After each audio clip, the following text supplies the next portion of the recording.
ஆச்சி மசாலா எந்த சமையலும் ருசி தேடும் ரகசியம் 20 ரூபாய். நமோ செயலி நன்கொடை விவகாரம் தொடர்பாக ஜே.பி. நட்டாவிற்கு எதிரான வழக்கு முடித்து வைக்கப்பட்டிருக்கிறது. நமோ செயலி மூலம் நன்கொடை பெற்று மோசடி செய்ததாக வழக்கு தொடரப்பட்டிருந்தது. அந்த வழக்கு தற்போது முடித்து வைக்கப்பட்டிருக்கிறது. பாஜக முன்னாள் தேசிய தலைவர் ஜே.பி. நட்டா செயலியின் தலைமை அதிகாரி அமித் மாளவியாவிற்கு எதிரான புகார் தொடர்பான வழக்கு முடித்து வைக்கப்பட்டிருக்கிறது. விசாரணை வரம்புக்குள் வராது என முடித்து வைத்துவிட்டதாக சென்னை உயர்நீதிமன்றத்தில் சிபிஐ தரப்பிலிருந்து தகவல் தெரிவிக்கப்பட்டிருக்கிறது.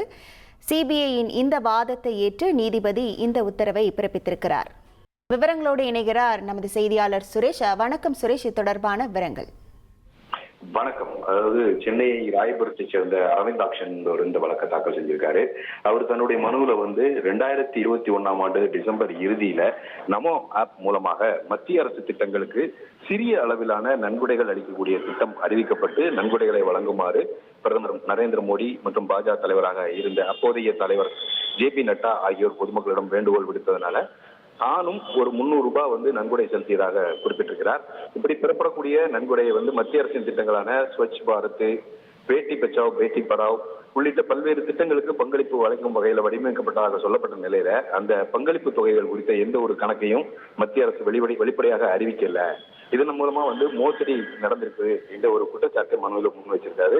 இந்த நமோ ஆப் மூலமா இதுவரை சேகரிக்கப்பட்ட நிதியினுடைய முழு கணக்கை சமர்ப்பிக்க வேண்டும் என்று பாரதிய ஜனதா கட்சி மற்றும் அதனுடைய நிர்வாகிகளுக்கு உத்தரவிட வேண்டும். அவர்கள் மீதும் அதே போல நமோ செயலியினுடைய தலைமை அதிகாரி அமித் மாளவியா மீதும் விசாரணை நடத்த வேண்டும். இது சம்பந்தமா கடந்த ஜனவரி மாதம் அளித்த புகார் மீது நடவடிக்கை எடுக்க சிபிஐக்கு உத்தரவிட வேண்டும் என்ற கோரிக்கை அந்த மனுவில் முன்வைக்கப்பட்டிருந்தது. இந்த வழக்கை நீதிபதி இளந்திரையன் முன்பு விசாரணைக்கு வந்த போது சிபிஐ தரப்புல என்ன சொன்னாங்கன்னா, இந்த புகாரை பொறுத்த வரைக்கும் இதை ஆய்வு செஞ்சதுல இது சிபிஐ விசாரணை வரம்புக்குள்ள வராது, அதனால இந்த புகாரை சிபிஐ முடித்து வைத்து விட்டது என்று சிபிஐ தரப்புல விளக்கம் அளிக்கப்பட்டது.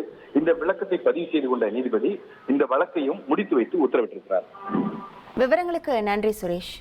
ஆச்சி மசாலா எந்த சமையலும் ருசி தேடும் ரகசியம் 20 ரூபாய்.